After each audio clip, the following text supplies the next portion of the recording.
Okay, good morning, everybody. It's the Senate Transportation Committee, and we are live. It's Friday morning. And many months ago, I was approached from some students at the policy for presentation. They want to do a subject, and I suggested they do a subject on electricity or for vehicles and EV use in Vermont, and a report from Dartmouth College students. And they have been working on this. And yesterday we got a copy, a printed copy, and I went through it last night, and it's very, very interesting. A lot of work went into this, and I really thank you. Try to read as much as I could of it, and it's very informative, and we're working on that subject, and it is a big subject. When you asked me months ago what subject it was, this was a good one because this is something that's happening nationwide, and I know we're very interested in how to substitute the mileage or gasoline tax with some sort of electric. So if you're with us this morning, I thank you very much for it. And like I said, this is the Senate Transportation Committee. We've been working on this subject for some time, and we will continue for some time. So who would like to start first or introduce yourselves? And thank you for joining us. Yes, who would like to lead off? I'll lead. Thank you so much, senators, for giving us this opportunity to apply what we've been learning in class at Dartmouth to produce this report for you, and also for taking the time out of your busy schedules to listen to us summarize that report. I'm Alexander Clark. I'm Erica Dunn. I'm B. Burak. And I'm Kai Etheridge. Okay. Next. Did our moderator forwarded our slides to you, correct? No. Would you like us to share screen those, or? Sure, whatever is. Okay. Have a slide deck in addition to the report. Yeah.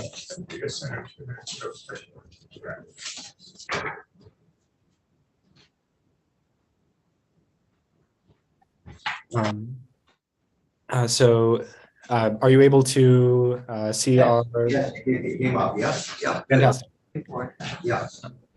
Excellent. So this is everything that we've found out about what the state can do to respond to increasing electric vehicle use in Vermont.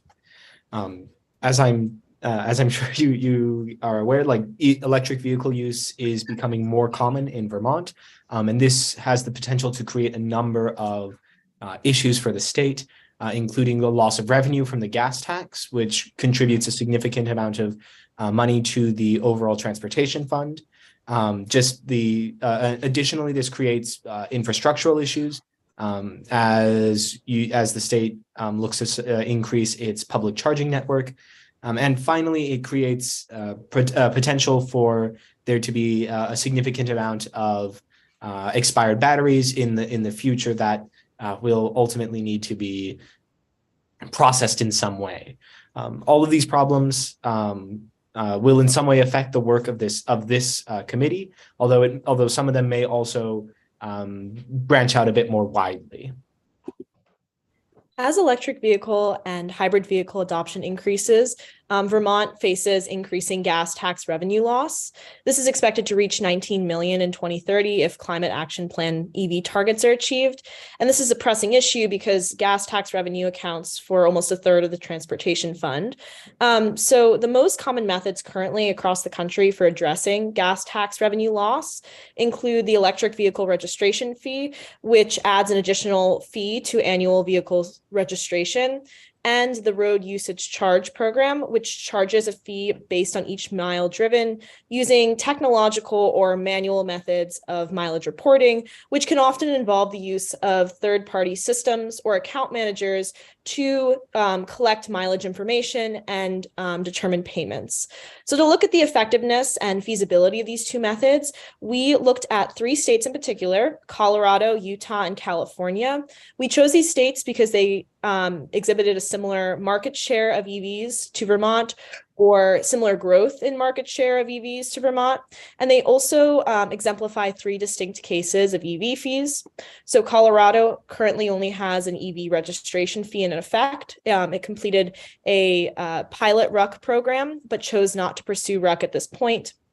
Utah currently offers drivers the option to either pay an EV registration fee or enroll in a small RUC program. The RUC program only offers one method of mileage reporting, which is a plug-in device, and it's handled by one account manager, Movis. And lastly, California currently only offers EV registration fees, but they are actively researching and pursuing a more complex RUC program that would potentially offer many multiple methods of mileage reporting with multiple account managers.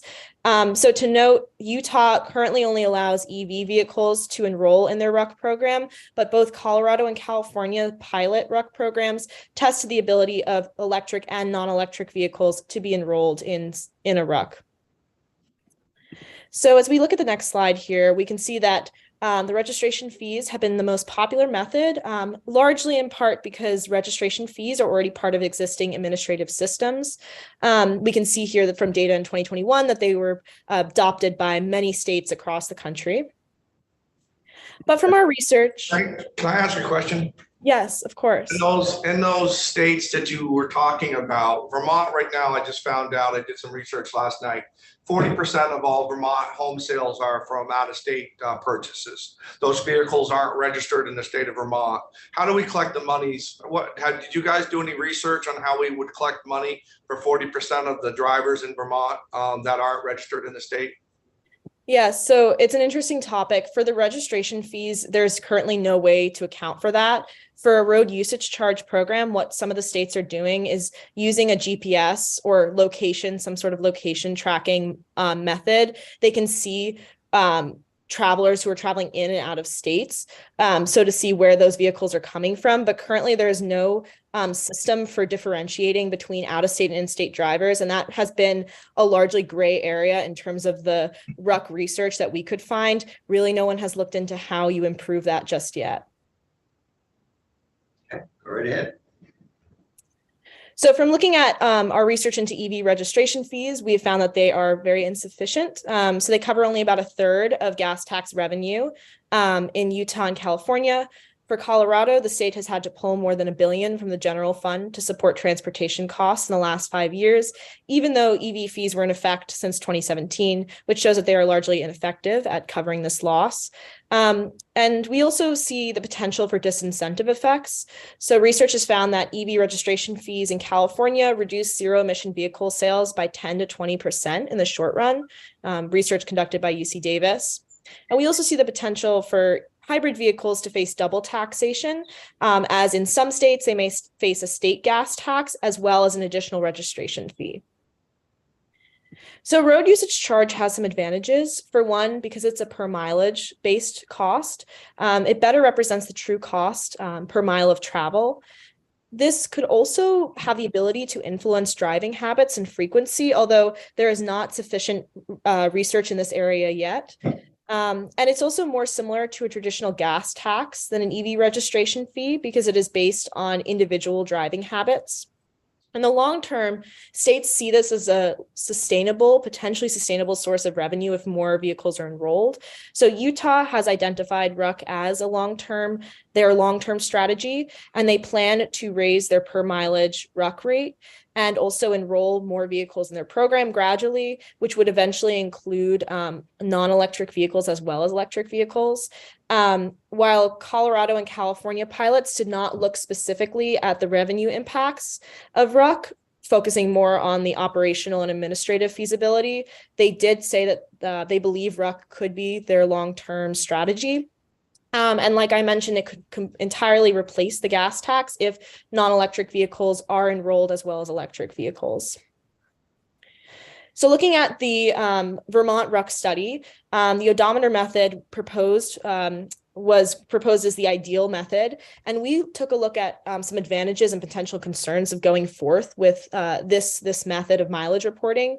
So some advantages are lower administrative costs. This matches with what other states are finding. So for example, in Utah, the Utah administration has found that if they switch from their current plug-in device method to an odometer method, as suggested by the Vermont RUC study, that their monthly administrative cost per vehicle would drop from $100 down to $5 per month. We also see fewer security concerns with odometer method, as identified by many states who currently are working with RUC. This is a main barrier to enrollment.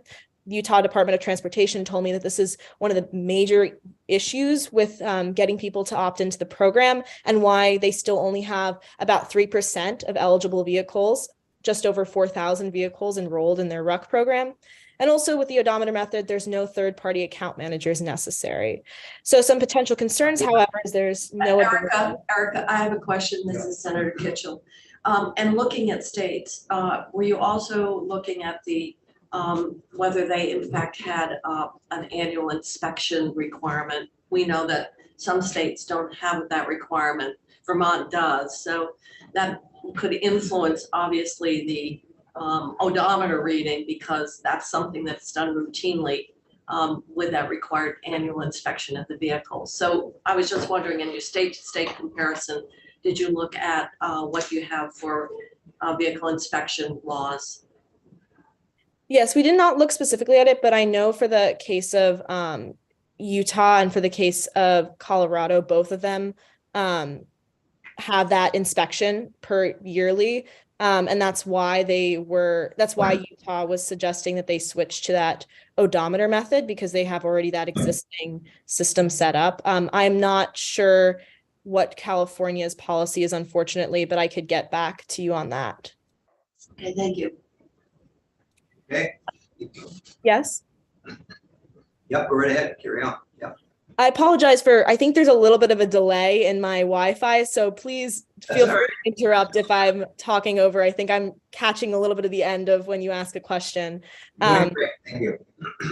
So as I said, that there no ability to account for out-of-state driving, no GPS ability for this manual odometer method.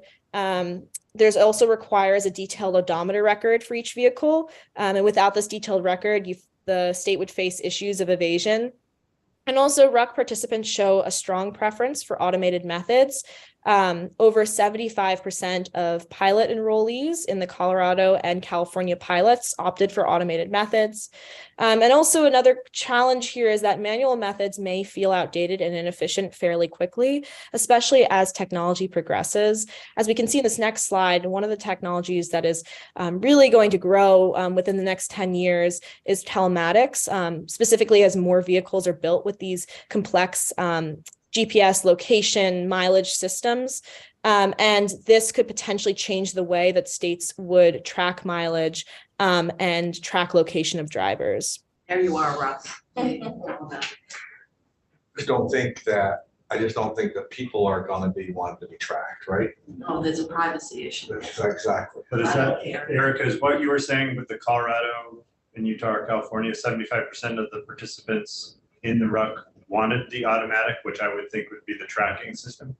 They did. Now, I would say that that is, of course, going to be an inflated number because they are already opting to enroll in a RUC program, which suggests that they're more open to the idea to begin with.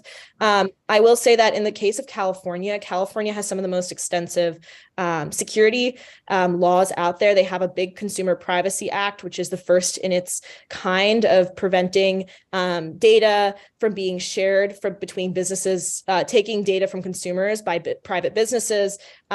They had identified security as a main issue. So before they even started their pilot program, they had put in a series of data encryptions and other sorts of security measures, versus Colorado didn't have as extensive as a system, and they found that security was a bit more of a challenge to begin with.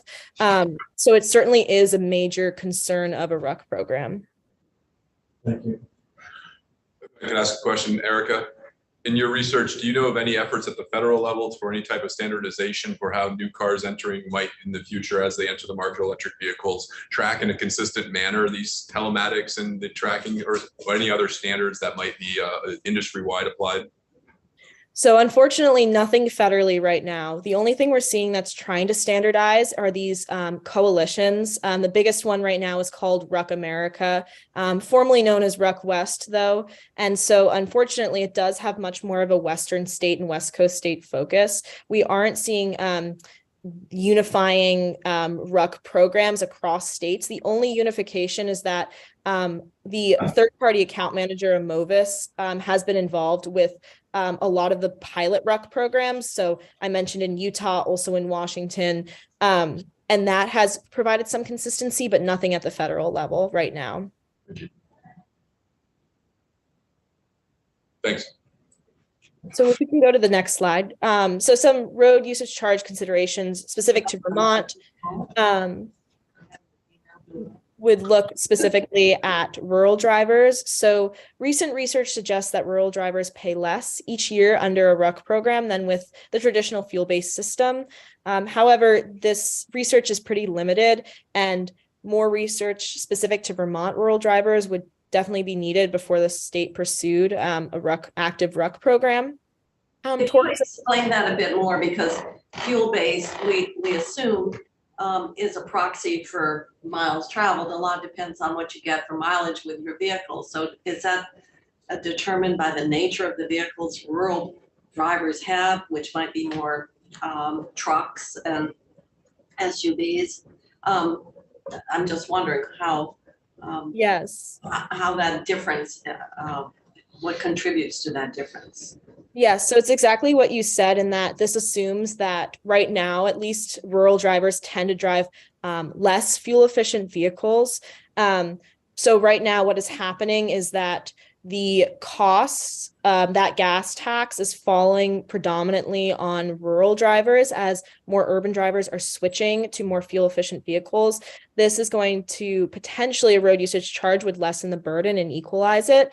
It's not to say that they would still pay more than urban drivers because, as you mentioned, they do travel more miles and they do travel farther distances, but they would pay less than under the traditional fuel-based system, according to some studies. But like I said, this is relatively a new area of research and definitely needs more exploration. Okay. And tourism is another question of what could Vermont do, since it is an important part of the state economy. How, if at all, could Vermont or should Vermont account for out-of-state drivers on state roads, as I was talking about a little bit earlier in this presentation. And as also mentioned, collaboration with other states. Ruck America looks promising, but it is mostly a Western state coalition. And in the West, they are trying to currently work with states to unify Ruck practices and Ruck information. There is a potential for a New England or Eastern state coalition. As we can see in this next slide, just in 2 years, the growth of Ruck research and development and programs has been so great that I see in the near future a real pivot to a more East Coast focus on Ruck programs and Ruck research.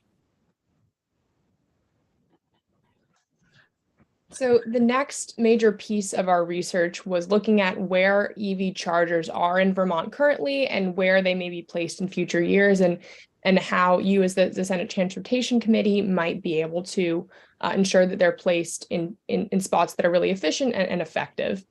And Vermont is certainly a leader in public charging, with the most public charging stations per capita in the country. Over around 300 public charging stations currently, and that number continues to grow, and especially will continue to grow in the next couple years because of some new funding from the Infrastructure Investment and Jobs Act. So that program is called the National Electric Vehicle Infrastructure Program, or NEVI.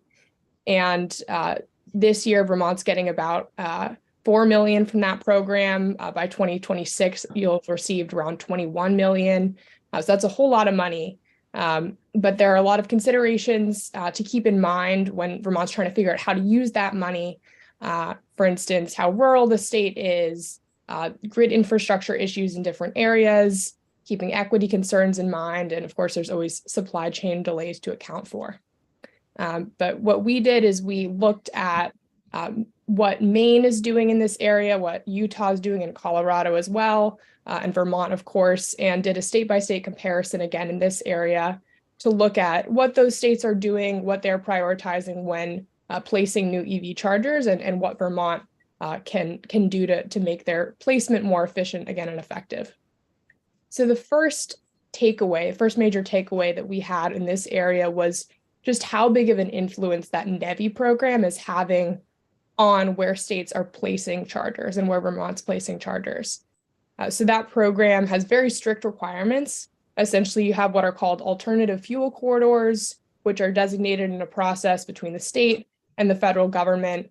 And along those corridors under this program, the goal is to have a station every 50 miles, no more than a mile from the highway. And at each of those stations, the goal is to have 4 150 kilowatt plugs. And Vermont is certainly on its way to meeting those requirements, but there's a lot more that still has to be done, building in new locations and also beefing up some of the existing locations to meet those requirements. But in Vermont and in all the peer states that we examined, those requirements were a really strong factor determining where chargers were placed. Did you say 150 kilowatt? That was the minimum requirement for NEVI? Yeah, so the requirement is to have 4 150 kilowatt chargers at each location. That's the ultimate goal when locations are considered fully built out. So the next, so as you can see here, this shows a map of where Vermont, the Vermont Agency of Transportation is prioritizing for using those NEVI funds going forward in the next fiscal year. On the left is a map of the alternative fuel corridors, and then those bright green hexagons are priority locations for new chargers or updated chargers. And that's a list there on the right that shows you all of those priority locations. On page 50. 13. Yeah, and it's in the report as well if you want to follow along there. If you could switch to the next slide, thank you. Oops. Sorry. Those corridors are already, those are identified corridors. Yes, these are already identified. Vermont can identify more corridors going forward. It's a back and forth process between the state and the Federal Highway Administration, but those are the ones currently. So another major takeaway we had when looking at the requirements of the program and what Vermont's doing is that rural states, so Vermont, Utah, Maine, Colorado, all certainly have large rural areas, have to face a number of extra challenges because of this program. Because essentially with such strict requirements and sort of a one-size-fits-all approach, you end up having a requirement to have 450 kilowatt plugs in an area where there's maybe a really low traffic density. And that can make these sites really inefficient. And there was a study done in Maine that found that sites created in 2020 by 2030 still might not even be breaking even, because if there's low usage and you have that many plugs, you're simply not making enough to keep up. So something that other peer states are doing, for instance, Maine is taking a staggered approach to using this funding and saying, okay, we're not going to put in the 450 kilowatt plugs in our most rural areas right now. We're going to wait a second. We're maybe going to put in 1 plug or 2 and just leave the infrastructure, leave space to put in those extra plugs when we have money and when it makes more sense. And that's something that Vermont can consider doing. But of course, Vermont is a leader in this and is much further along in the process than a lot of those other states. So I have a question. Rural areas, certainly New Hampshire, you go to Claus County, there's not a lot there. Senator Ingalls represents Essex County.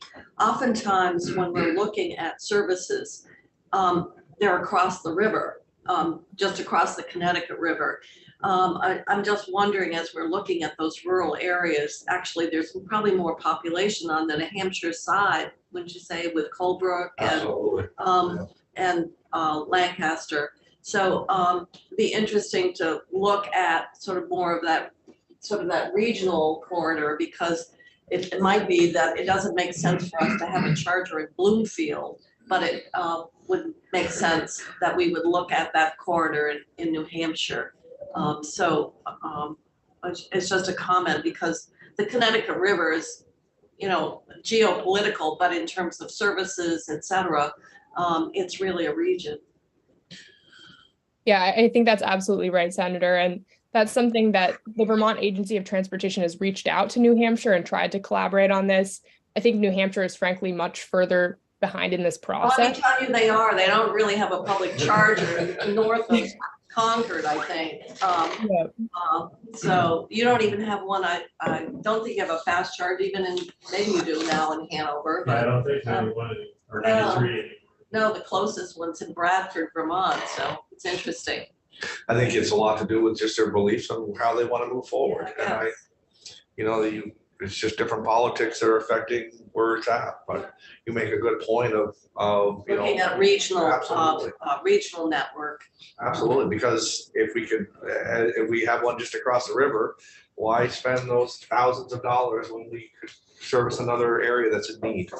There's just So I'm sorry, I haven't read your report. I just looking through it now. And when you saw siting considerations, one thing that's come up in this committee, and I'd be curious if it came up with yours, is a few presentations showed these level 3 chargers up against a ground bank. And my concern is as electric vehicles come more online, I'm worried that we might be setting ourselves up for creating the physical topology or the location of the charging stations to create charge rage, where if you are trying to charge your car and somebody else is charging it for 20 minutes or so, and you can't get or reach the cable to your car, and you don't know where the other car owner is there any efforts across the country where they have better guidelines and standards for positioning the chargers so that they are at least accessible from multiple sides, so that's to queue up and otherwise be able to take a plug out of a vehicle while a vehicle continues to wait for the owners to? Do I make any sense in my question, B? I see you nodding, but I'd be curious if you have any citing She's not gonna say guidance. Yeah.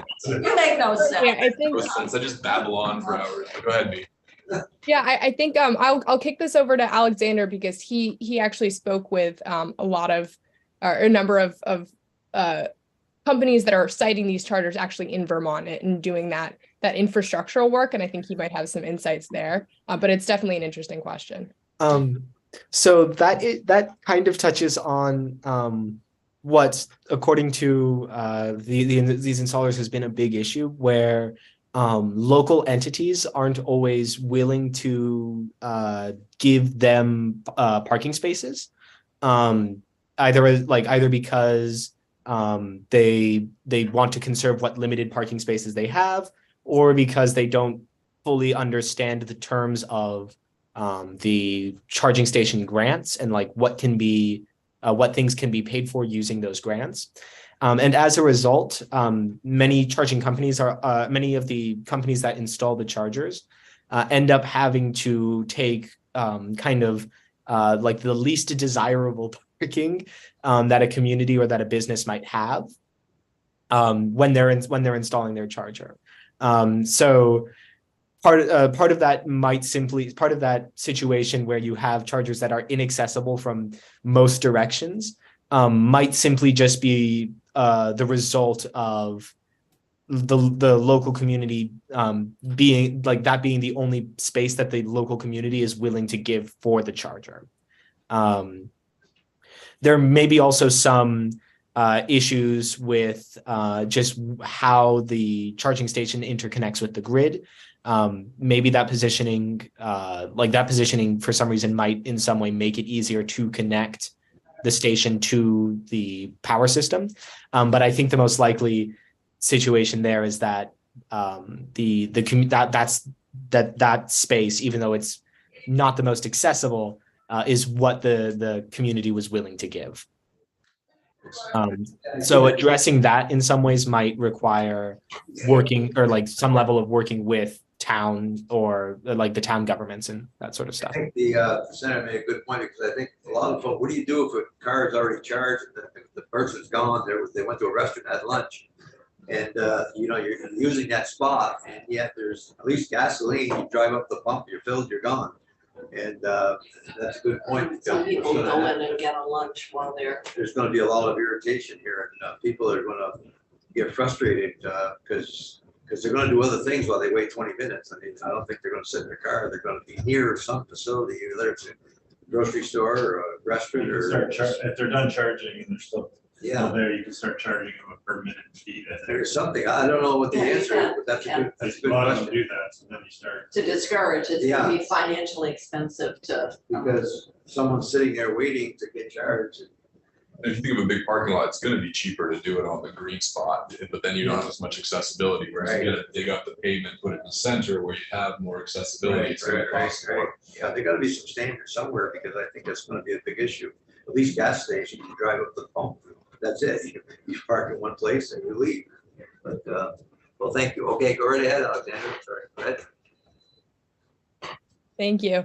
And yeah, in terms of charge rage, that's not a term we've come across in our research, but definitely interesting to consider. So just continuing with the idea of staggered development in rural sites, I think on the next slide, there's a map that should be helpful. Yeah, so this is what Maine is doing.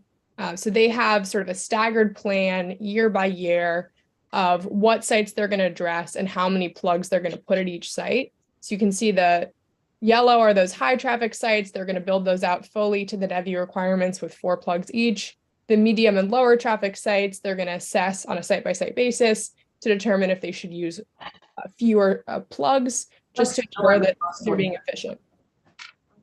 Sorry, I didn't quite catch that. Oh, the northernmost low traffic, I mean, look at Oliver Aroostook County, it's like. Somerset? Well, nobody lives there.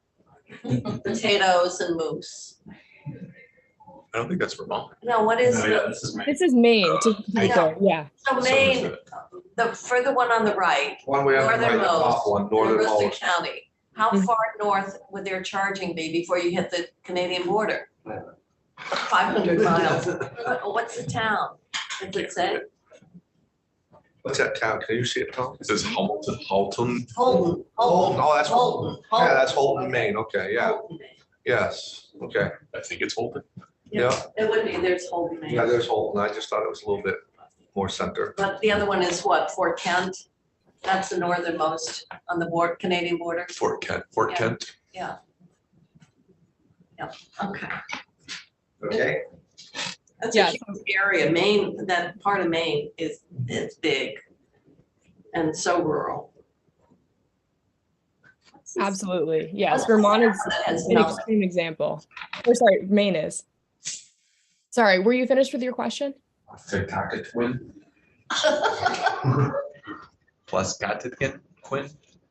Piscataquen. We're trying to understand the county in the middle of Maine. Yeah, that's where Moosehead Lake is. Piscataquen. okay. That would be my best guess. We don't know, we're doing it, Go we're ahead. having a geography tour of Maine. We're not in Maine right now, go ahead. Oh, we aren't? You get around, don't you? Yeah, right. Well, you know, all these areas. You know that county, Aroostook County. Well, my son goes to an archaeological site, a chert quarry in northern Maine, and you can't get to it except through, there are acres You of, travel a lot. I don't travel there, and there are no roads through a lot of that area, forest, logging roads. Okay, go right ahead. Mia, get us back on Yeah, track. get us back. on- Okay. Save us from ourselves, Bia.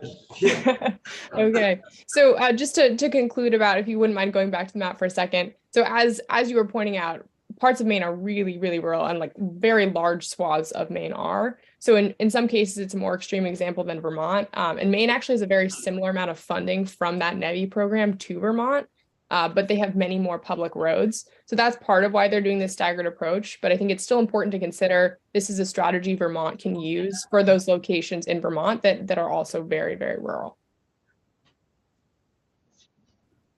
As we mentioned earlier, we also spoke with the companies that are responsible for installing public chargers under Vermont's EVSE system.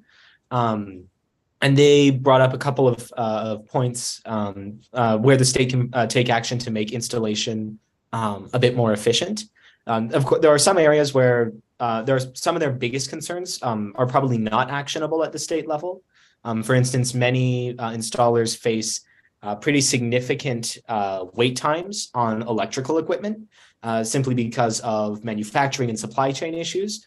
Vermont single-handedly probably cannot resolve the shortage of 600 kilovolt transformers, but there are some places where the state can work. The current grant system for the state creates some space issues for installers. The Norwich Technologies spoke about issues that they faced installing multiple different levels of charger together. So like level 3, old like super rapid chargers, and level 2, like slightly slower chargers in the same general vicinity, which creates some infrastructural problems because those two types of charger require unique electrical equipment to support them. And if you're trying to cram all of that equipment in the same location, it makes space concerns very pressing, especially because many towns aren't willing to give all that much space to installers. Additionally, Vermont currently lacks a uniform system of infrastructure reporting. So in certain territories, installers know long in advance of like when they actually break ground on their project of the sort of electrical infrastructure in the vicinity of that new station. Whereas in the territories of other companies, they have no idea of the actual quality of the infrastructure until the project is already a fair ways along, which can create delays and like kind of sudden stopgap measures to actually interconnect the station to the grid. So kind of a standardized system of infrastructural reporting or of just publicly releasing that information could be a big help to installers so that they know the sort of issues that they'll face before they actually break ground on a project. Do some states require this? I mean, I'm sort of like, we don't require if you're gonna have a new gas station, do we? Or what? Reporting. I'm just wondering for the private entities that might be installing EV charging. I'm just wondering, would we have a reporting requirement that we don't impose on, gas stations? Is that what you envision and what you're talking about, this uniform system? I can understand what you're trying to do so that private entities that have the charging stations like ChargePoint would perhaps know where other areas are potential, but I'm just wondering, some of that's just the market. So is this a common feature, a uniform system of reporting? So this was less on the side of the actual operators of the charger, more like, for instance, Green Mountain, like you can go online and find like they have like publicly available a tier 3 or a 3 level like a map of all the 3 level. Okay, so the app on your phone will tell you where the charging stations are. Yeah, the state's working on the state has kind of like an overall map of all public charging stations, and is working on establishing kind of Wi-Fi interconnectivity for those. There have also been infrastructural issues on that side.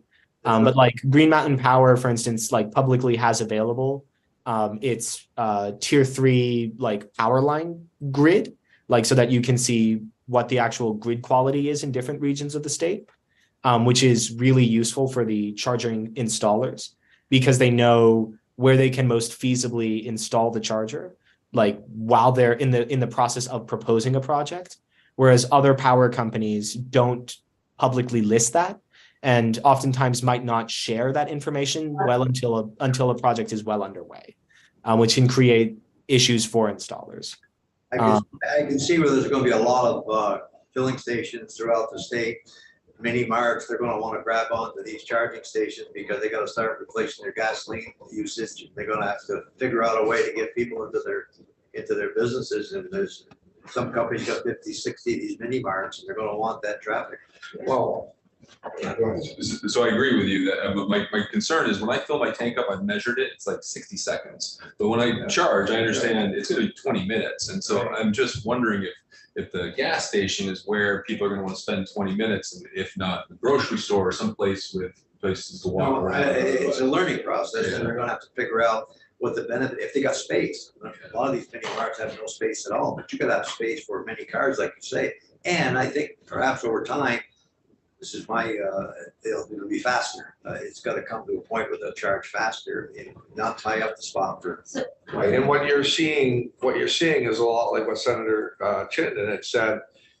I know in Derby, we have one now, they've put off right off the interstate at, across from North Point.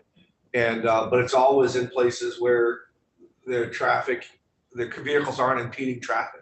They're always pushed to the side because they're gonna be there for a length of time, and they don't wanna have them in the way, they wanna have them out of the way, so there's almost inconvenient locations to have them there. So I guess, and I need to be clear, a uniform system of infrastructure reporting. Obviously, there are apps that are out there that tell you where the stations are, you know, whether they're actually in operation or whether they're down, which happens unfortunately, or whether they're in use. Are you talking about in bullet number 2, uniform system of infrastructure reporting so that those apps have the most current and most accurate information around sites? Or are you talking about where entities that want to develop charging stations would I don't know, I mean, we have Act 250, through some kind of planning mechanism would indicate where they intend to install? I'm just wondering if you could explain what you mean by a uniform system of infrastructure. Is it after it's in place to let people know where it is? Or is it prior to development so that you can have a more rational distribution of charging?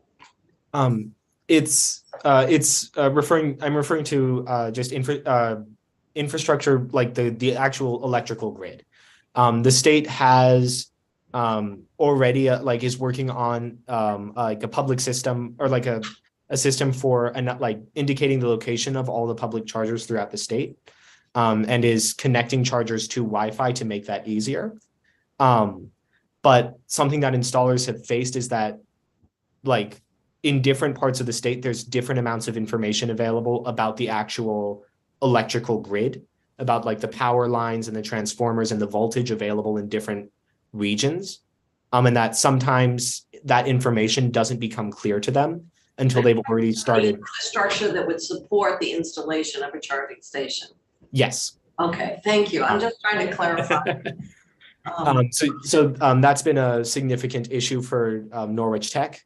They've found that sometimes they'll start a project and then only after they've already put in a lot of the equipment, find out that the grid in that area needs to be upgraded substantially in order to actually host that charger. The state also doesn't have a uniform system for electrical fees for the chargers.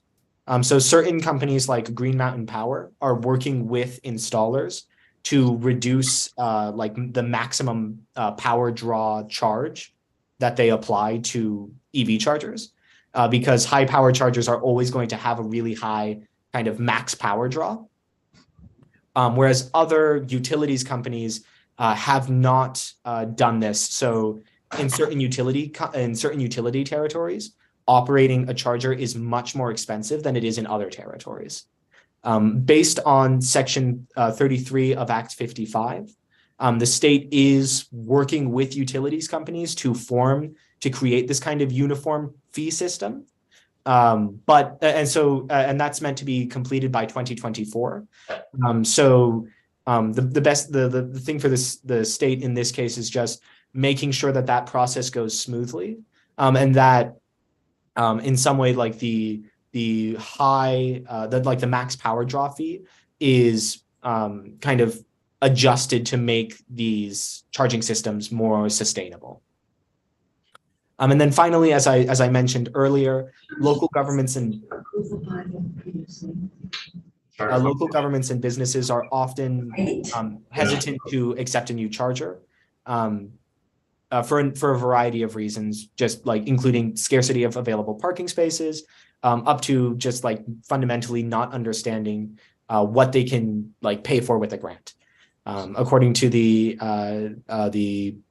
Department of Housing and Community Development, through the EVSE system, they've sometimes had requests from towns to kind of just like redo an entire parking lot, which is not within the terms of the grant, and towns aren't always aware of this. So there might be some more greater need for kind of greater communication between state entities and the local entities that are actually like having just chargers installed in their sphere of influence. Why is that from a class of 1964? Okay, go right Yeah, I ahead. don't know. Could you explain why this is called the class of 1964? It's been something when Rockefeller set it up. So it's the class of 1964 because that's like the Dartmouth class that kind of endowed us in the long term. We started out with grants from the federal government and from the Ford Foundation, unless I'm mistaken. But the class of 64 kind of made us a permanent fixture at Dartmouth. So we just kind of recognize them with our name. Alex, on your last point here, this is the first I've heard that local governments and businesses are often hesitant to accept new charging stations. So where do you base that from? What sentiment have you collected out there that there's the hesitancy? I haven't seen it in Vermont, but maybe it's more New Hampshire based because they're not doing it. But where do you come from on that? During our conversations with Norwich Technologies, they've said that oftentimes they face like a situation where a local government isn't willing to have a charger installed. They say that they're like, this is variable across local governments and local businesses. There are some of them that are very excited for this to have a charger, and some that are more hesitant. They found that oftentimes those who are hesitant, they say that they generally kind of just like stop trying to set up the project there and then go look for a local system that is more willing to do so. I think it's new and people they don't know what to expect. Well, I'm glad to know Marty was ahead of his time. Yeah. Or at least for what, 5 years of fast Like I charge said, and then a level 2. You look at the benefits, someplace don't have space, and I think there's some, what traffic jam it's gonna create, or, okay, go right ahead, I'm doing it. Awesome. One takeaway that we took from our conversation with the Department of Housing and Community Development in Vermont is that even though public charging stations are going to be a significant part of Vermont's infrastructure going into the future, that it's not going to be just public charging stations. In their words, like we're not necessarily going to end up replicating exactly the current like gas station system that we have. Because EV charging can also occur at home or at work. And indeed is most likely to happen there because that's where a car is going to be for a very long amount of time. So charging is going to be most feasible at those locations. And so they've argued that even though public charging should be supported, the state also needs to take in mind the fact that charging is also going to be happening at these other places.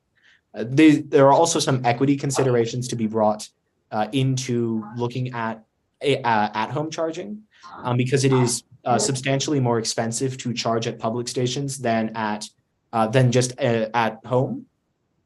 And low-income Vermonters are not only less likely to have an electric vehicle, but they're also less likely to be able to have access to at-home charging if they do have an electrical vehicle. So having some support for at-home charging will likely facilitate equal access to charging opportunities and to EV use throughout the state. So we actually appropriated money to address this very situation. oftentimes in apartment houses, apartments, complexes. So do other states have that recognition? Are they funding the charging capacity that needs to be had at private residences? Oftentimes they're multi apartments, units. Just wondering. I I think don't remember how much we appropriated. I'm asking Michelle, but it was what, 10 or 12 million? 10 or 12. it was a fair amount. All of the grant recipients from 2021 or 2022, sorry, were for these multi-unit housing installations. We weren't able to talk with so many of them just because their projects were just so new. We were focusing more on the installers for the general public stations. But I think B might have more information about what other states are doing.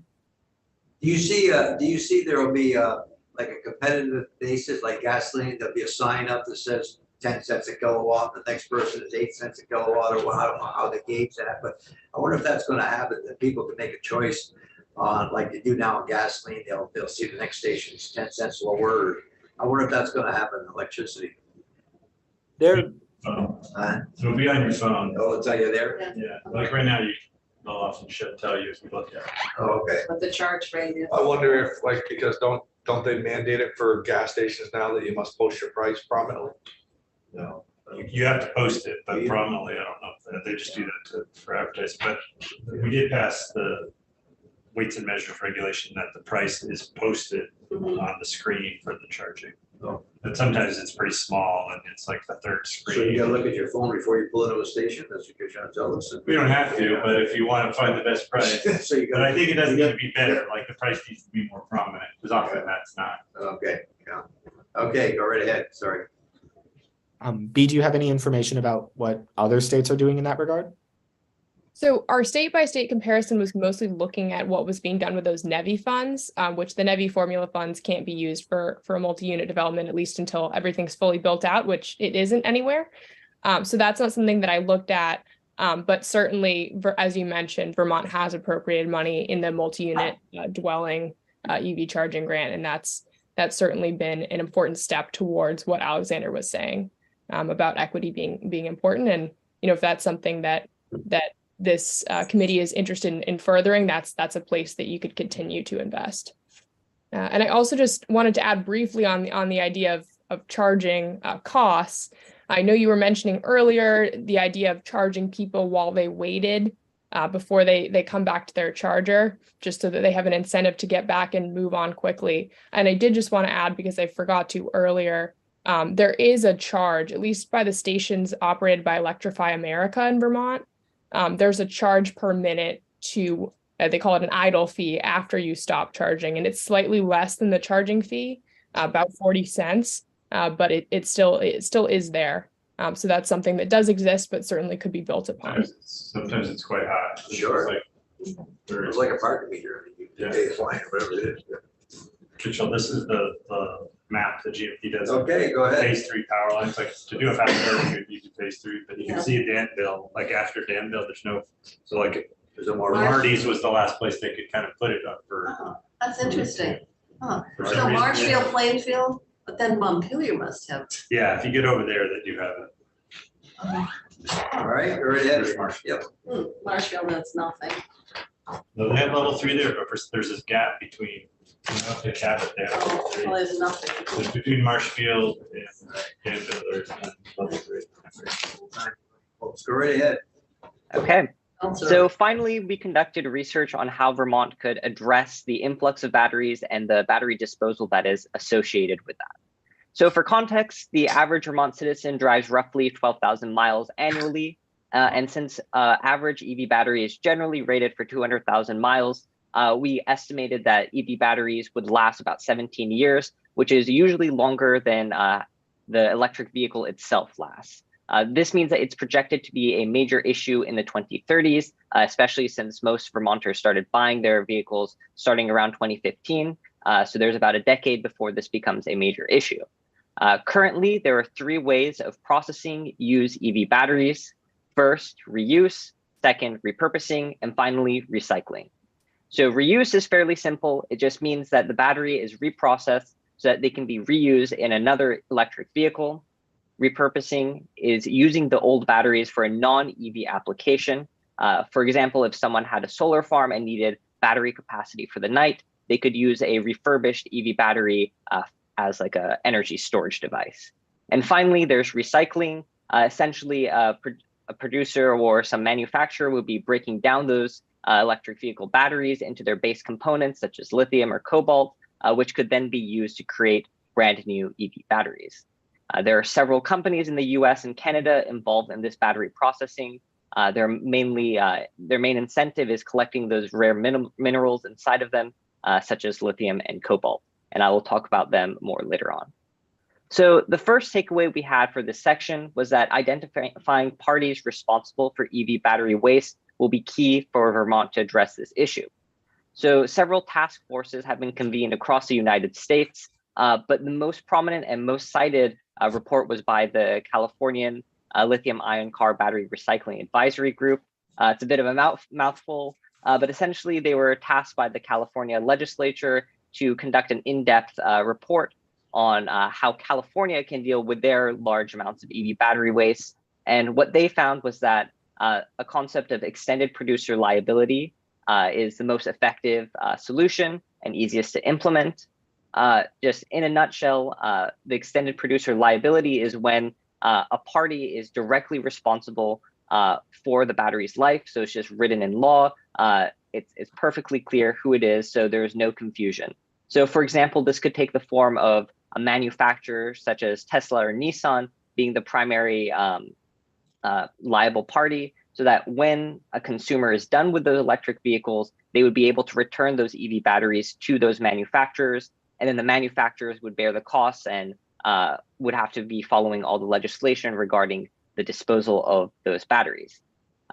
This is actually not a new concept for Vermont.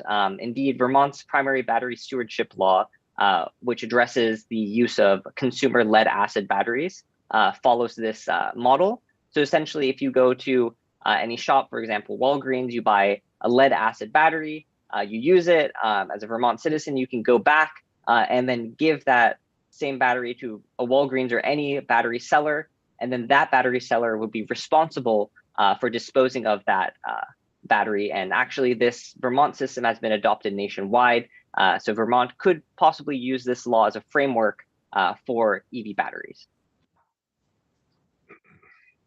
So this is just like an overview of what a potential extended producer liability like chain of responsibility could look like. So from going left to right, you would start off with like the battery warranty period. So if the auto manufacturer offers a warranty and something happens to that battery during that time, for example, then the auto manufacturer could be responsible. Let's say later on in the life after the warranty, that battery is replaced for some reason or another, then the person or company responsible for exchanging that battery would be in charge of disposing that battery. And then finally, at the end of the life of the vehicle, if they go to dismantler or a scrap yard, then that entity could be responsible. But certainly this is not a fixed thing. This is just an example of what a potential extended producer liability program could look like. Yeah, 2,000. I mean, it's probably different batteries. I don't know. Maybe Kai knows. What's the average weight of the battery component of an EV? Unfortunately, I don't have that exactly on me, but I do know it takes up a significant amount of a car's weight. So we could say, let's say 30% of a car's weight would be my estimate, but I could certainly get back to you with clear numbers on that. I read somewhere, but I mean, it's probably different between them. The Google says 1,000 pounds. Google. Yes, and it definitely depends on the car and manufacturer. For example, a Nissan Leaf would have a much smaller battery than a Tesla Model S, for example. Yeah. Okay, so our second takeaway is that there's currently a lack of EV battery waste processing in the state of Vermont. So currently there are two companies that are operating somewhat near Vermont. There's a processing plant in Worcester, Massachusetts, operated by Ascend Elements, and also a larger one in Rochester, New York, operated by Li-Cycle. Unfortunately, though, transportation costs do make up roughly 40 to 60% of EV battery processing costs. As such, this transportation distance could lead to significant costs for any Vermonter trying to process their battery. There are, however, federal funds available for in-state programs through the Infrastructure Investment and Jobs Act, which Vermont could potentially tap to develop this capacity in state. And finally, our takeaway was that there's significant federal attention and funding towards this particular issue. The key goal of the Biden-Harris administration was that they wanted to secure key metals and minerals from countries such as China, or just reduce dependence on foreign materials, on key minerals such as lithium or cobalt. There's been significant legislation written in the form of the Inflation Reduction Act and the Infrastructure Investment and Jobs Act. For example, the Inflation Reduction Act, I believe, lays out some ways for the Department of Energy. The Inflation Reduction Act talks about how EV battery manufacturers and car manufacturers could get subsidies for vehicles using those domestically processed and recycled minerals and metals, which kind of provides incentives for recycling companies in the US. And the Infrastructure Investment and Jobs Act directs a lot of funding to the Department of Energy to conduct research on standardizing those batteries, making them easier to recycle and process. There are two key federal actors that we identified. Firstly is the Department of Energy. As I mentioned before, they've been earmarked several billions, actually hundreds of billions of dollars in doing research on these batteries and distributing funds to states to build up that processing capacity. And there's also the Department of Transportation, which regulates the transportation of volatile materials such as lithium-ion batteries across state borders or even in-state. So kind of to summarize, Vermont could potentially wait to follow federal legislation as that is developed in the coming years, as opposed to being a first adopter. But again, that could also just inform policies if they're developed now. So thank you for your time, and we'd be more than happy to accept any further questions. I think you all did a great job. I want to thank you. There's a lot of issues that we're covering, and this was very helpful. Good research, and every one of you would deserve a lot of credit for it. And it's issues that we're talking about, so we welcome any thoughts and ideas, because it isn't easy to put together. But you certainly spent a lot of time on this project, and like I said, I went through it last night. There's a lot of issues that I want to go back and read and talk about. But I want to thank each and every one of you, and I thank the committee on our behalf. The time that you spent. I hope you all get grade A or whatever it is for doing this project. So again, thank you very, very much. I appreciate it. We all appreciate it. Thank you. Thank you a lot. Have a good day, folks. Thank you. Thank you. You. Well, you did a great job. I'll tell you, this is good work. 5 minutes? Yeah, let's take a 5-minute break. Good idea. Like, I got in the registration